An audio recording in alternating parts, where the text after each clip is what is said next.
तो आज हाड़ौती दौरे पर राहुल गांधी भारत जोड़ो यात्रा का प्रदेश में आज प्रवेश होगा। तो भारत जोड़ो यात्रा शाम को 6 बजे चवली बॉर्डर पर पहुंचेगी और इसी को लेकर हमारे पॉलिटिकल एडिटर योगेश शर्मा भी इसका जायजा ले रहे हैं। राहुल गांधी की यात्रा का ऐतिहासिक स्वागत सत्कार होगा।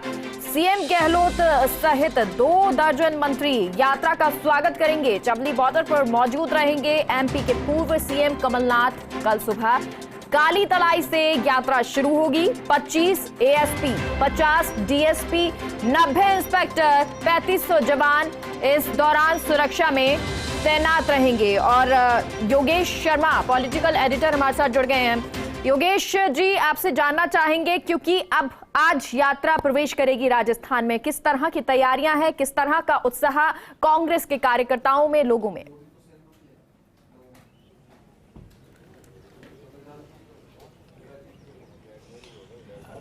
देखिए, पूरे झालावाड़ इस वक्त कांग्रेस में हो रहा है। राहुल गांधी कुछ ही देर बाद पहुंचेंगे। मुख्यमंत्री अशोक गहलोत अभी कुछ ही पलों में यहाँ पहुंचने वाले हैं झालावाड़। उसके बाद वो चमली बॉर्डर, जहाँ पर एमपी और राजस्थान की सीमा है, जहाँ से राहुल गांधी की एंट्री होनी है आज शाम को। और पूरी कांग्रेस यहाँ कई दिनों से जुटी है यात्रा को ऐतिहासिक और यादगार बनाने के लिए। हमारे साथ प्रदेश कांग्रेस के अध्यक्ष गोविंद सिंह डोटासरा हैं, ऊर्जा मंत्री भंवर सिंह भाटी हैं, गोविंद मेघवाल हैं, कैबिनेट मिनिस्टर उप मुख्य सचेतक महेंद्र चौधरी जी हैं, और कई मंत्री और प्रमुख लीडर्स यहाँ पहुँच चुके हैं झालावाड़। और इस वक्त झालावाड़ में राजस्थान का लगभग प्रत्येक कांग्रेसी पहुँचा है। सभी प्रमुख नेता पहुँचे हैं एक यादगार बनाने के लिए इस कार्यक्रम को, और कर राहुल गांधी के साथ चलने को लेकर। डोटासरा जी, किस तरह की तैयारी आप प्रदेश कांग्रेस की ओर से की गई है? देखिए, राहुल जी की यात्रा ऐतिहासिक यात्रा है। कन्याकुमारी से कश्मीर तक 3500-3700 किलोमीटर की यात्रा, और यात्रा के साथ साथ उस यात्रा का उद्देश्य कि जिस प्रकार आज देश में डर का माहौल है, आतंक है, हिटलरशाही शासन चल रहा है, डराया जा रहा है, धमकाया जा रहा है, कोई सुनने वाला नहीं है, बेरोजगारों को रोजगार नहीं मिल रहा है, महंगाई चरम पे है, गरीब को रोटी नहीं मिल रही है, और जो देश के हालात बने हुए हैं धर्म के आधार पे बांट करके संवैधानिक संस्थाओं को ख़त्म करके देश पे शासन किया जा रहा है, और किसी को अपनी बात रखने की आज़ादी न लोकसभा में है न कहीं पे है। मीडिया को एक तरीके से पंगु बना दिया गया है। तो मैं समझता हूँ ऐसे में पूरे देश में प्यार बांटने के लिए, निडरता का भाव पैदा करने के लिए, उनकी समस्याओं को सुनने के लिए, उनकी आवाज़ बन करके, और देश के जो हुक्मरान हैं, जो सत्ता में बैठे लोग हैं, उनके कान खोलने के लिए, उनको चेताने के लिए, उनको काम करने के लिए मजबूर करने के लिए हमारे नेता राहुल गांधी जी आ रहे हैं। पूरे प्रदेश में ऐतिहासिक होगी ये यात्रा।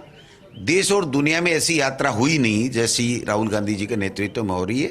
और राजस्थान में भी मैं दावे के साथ कह सकता हूं कि कश्मीर से कन्याकुमारी तक जो यात्राएं हुई उसमें सबसे ऐतिहासिक होगी, और लोग पलक पावड़े बिछा करके राहुल गांधी जी का स्वागत करना चाहते हैं। और मैं तो कहता हूं कांग्रेस ही नहीं, आम जन इस यात्रा में उत्सुकता के साथ में भाग ले रहा है कि जो राहुल गांधी जी ने उद्देश्य बताए इस यात्रा के, और देश में भाईचारा, प्रेम, मोहब्बत, सौहार्द वातावरण, धर्मनिरपेक्षता, लोकतंत्र की मजबूती, तो ये बहुत महत्वपूर्ण है, इसलिए सब लोग इससे जुड़ रहे हैं। डोटासरा जी, एक मैंने इस बार एक अलग हटके चीज़ देखी है। पूरे राजस्थान में प्रदेश कांग्रेस ने होर्डिंग लगाए हैं, राहुल गांधी की तस्वीरें हैं देव दर्शन करते हुए, मंदिरों में दर्शन करते हुए, और उस पर लिखा है धर्म की जय हो, अधर्म का नाश हो।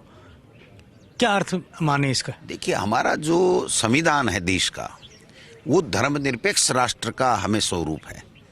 तो सब धर्मों को मानने वाले लोग हैं, और सबको साथ लेकर के ही देश का विकास किया जा सकता है, देश को ऊंचाइयों पे पहुंचाया जा सकता है।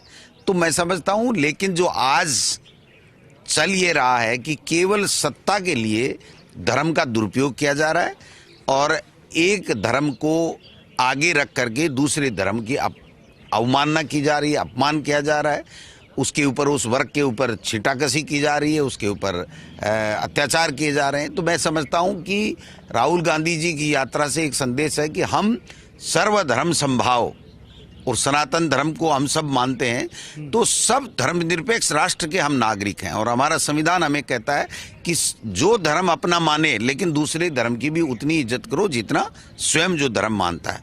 तो इस भाव के साथ में है, तो मैं समझता हूं कि जो हम सब भारत में के नागरिक हैं उनकी जो स्वरूप है और जो देश की आज़ादी से लेकर के रहा है उसी के अनुरूप, उसी भावना के अनुरूप हम लोग यात्रा निकाल रहे हैं। बीजेपी का आरोप है गोविंद जी की जिस तरह राहुल गांधी तो यहाँ आ रहे हैं लेकिन उधर गैंगवार की घटनाएं हो रही है। आपका खुद का जिला है सीकर, आपका सीकर जिले की घटना बहुत ही दुर्भाग्यपूर्ण है और मैं इसकी कड़े शब्दों में निंदा करता हूँ।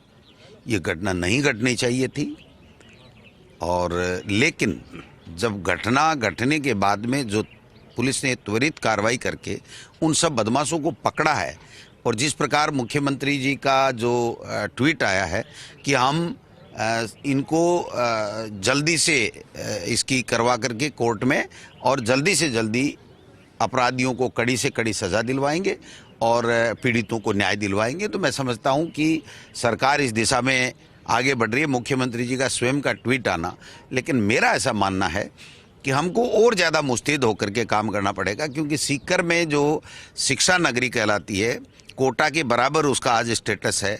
1.5 लाख से 2 लाख बच्चे हमारे देश से, पूरे देश से वहाँ पर आकर के पढ़ते हैं और जब इस तरह की घटना होती है तो निश्चित रूप से उनके सबके मन में एक तरीके से शंका होती है, सबके मन में तकलीफ होती है और सबको ये लगता है कि कहीं मेरा बेटी सुरक्षित असुरक्षित तो नहीं है।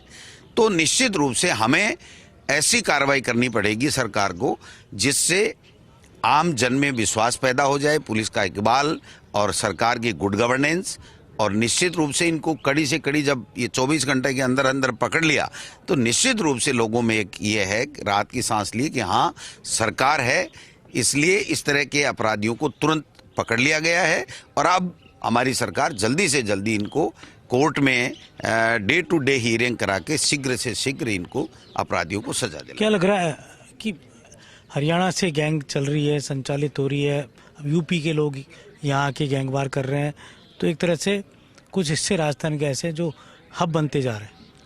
देखिए, ये देश के सभी कोनों में इस तरह की जो वारदातें हो रही हैं और इसको जितना सख्ती से रोका जाए ये हमारे लिए बहुत ज़रूरी है। तो आज हरियाणा तो वास्तव में अशांत क्षेत्र बना हुआ है और जिस प्रकार से चाहे देश के किसी भी कोने में, किसी भी स्टेट में अगर जेलों में बैठे बैठे बड़े अपराधी इस तरह की घटनाओं को अंजाम दिलाएंगे तो मैं समझता हूँ ये हम सब के लिए, हमारे आने वाले कल के लिए अच्छी बात नहीं है।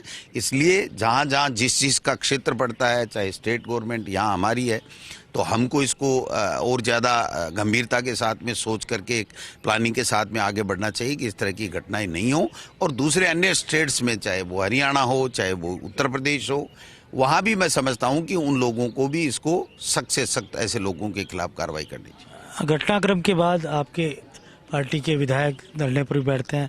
अभी सुनने में आया कि हनुमान बेनीवाल सीकर पहुंच गए हैं, तो क्या लगता है अब इस पूरे मामले पर क्या राजनीति हो रही है? देखिए, ऐसी जब घटना होती है तो निश्चित रूप से लोगों का जमावड़ा होना, लोगों में आक्रोश होना, उसके परिवार के प्रति सिंपैथी होना, ये तो स्वाभाविक सी बात है। लेकिन जो भी बात है उसको जब अपराधियों को पकड़ लिया, उनकी प्रमुख मांग तो जो इकट्ठे हो रहे थे, नेता हों चाहे जनता हो चाहे परिजन हो, उनकी प्रमुख मांग थी कि इनको तुरंत गिरफ्तार किया जाए। तो वो गिरफ्तार तो हो गई है, बाकी चीज़ सरकार जो है उसको देखेगी कि किस प्रकार से उस पीड़ित परिवार को, जो बेचारा अपनी बेटी को पढ़ाने के लिए ज़मीन बेच करके आया था, उसको कैसे मदद दी जाए। तो मैं समझता हूँ कि मैं विश्वास करता हूँ कि सरकार इस पर गौर करेगी, लेकिन ऐसी चीज़ों के ऊपर राजनीति नहीं भी होनी चाहिए, नहीं होनी चाहिए, कतई नहीं होनी चाहिए। और मैं समझता हूँ कि सीकर में ऐसा कोई ट्रेंड नहीं रहा है, कोई यदा कदा कोई बात हो जाती है, सुबह शाम 2 घंटे 4 घंटे 6 घंटे आक्रोश हो जाता है, लेकिन हम लोग सब मिल बैठ करके उसको निपटा लेते हैं और इसको भी हम लोग बातचीत करके और शीघ्र इसका समाधान निकाल लेंगे। डोटासरा जी, क्योंकि मैंने देखा पूरे रास्ते भर कांग्रेस के होर्डिंग्स, बैनर लगे हुए हैं और यहाँ पे 2-3 मीटिंग्स भी होनी है, तो ये वो धरती है खास तौर से झालावाड़, जहाँ पिछले 2 विधानसभा चुनाव से कांग्रेस पार्टी का खाता नहीं खुला और एक तरह से जनसंघ बीजेपी का यहाँ बड़ा प्रभाव रहा, वसुंधरा राजे का प्रभाव रहा। तो क्या लगता है राहुल गांधी का आना यहाँ पार्टी में एक नई जान डालेगा? देखिए, पूरे देश में कांग्रेस पार्टी को राहुल गांधी जी की इस यात्रा से बहुत बड़ा संबल मिलेगा, बहुत बड़ा लाभ मिलेगा, इसमें तो कोई किसी को संदेह है ही नहीं। और राजस्थान में तो निश्चित रूप से सबसे ज्यादा दिन 18-19 दिन रह रही है ये यात्रा, तो हम लोगों में एक नई ऊर्जा का संचार होगा और कार्यकर्ताओं में उत्साह होगा। और उत्साह के साथ आज लाखों की संख्या में जब 17, 18, 19 दिन चलेंगे 21 तारीख तक, तो मैं समझता हूं कि पूरे कांग्रेस जनों में एक नई स्फूर्ति आएगी जो हमारे आने वाले 2023 के चुनाव में हमको बहुत बड़ा लाभ देगी।